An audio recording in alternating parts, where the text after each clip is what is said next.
Good morning. কেমন আছো তোমরা সবাই? আশা করি তোমরা সবাই ভালো আছো। এখন রবিবারের সকালবেলা। মানুষের লাইফ যেরকমভাবে নদীর স্রোতের মতো চেঞ্জ হচ্ছে, সেরকম তার অভ্যাসটাও বদলাচ্ছে। এখন সকালবেলায় ঘুম থেকে উঠে আগে পুজো দিয়ে ভোগ প্রসাদ গ্রহণ করে তারপরেই কিন্তু আমার দিনটা শুরু হয়। আর দিনটা শুরুর প্রথমেই আমি খাই 1 কাপ চা।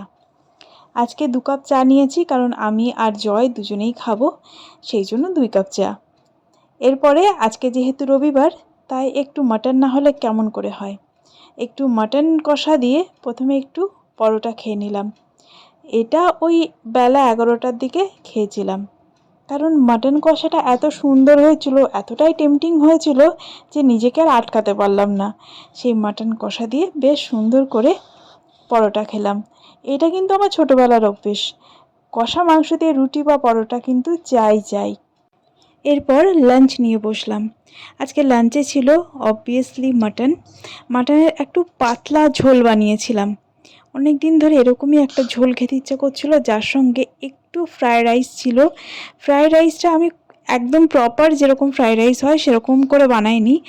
গার্লিক বাটারের মধ্যে একটুখানি ক্যারট, ক্যাপসিকাম এই দুটোকে হালকা করে একটু ভেজে নিয়ে, এতটা ভাজিনি যে খুব নরম হয়ে যায়, একটু ক্রাঞ্চি ভাব থাকে, সেরকম করে রেখেই আমি রাইসটা দিয়ে খুব ভালো করে মিলিয়ে নিয়েছি।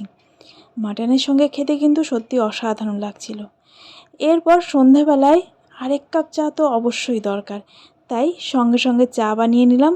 আর রাত্রে আজকে ডিনারে ছিল তড়কা, একটু ডিম কষা, একটু ছিল চাটনি আর লুচি।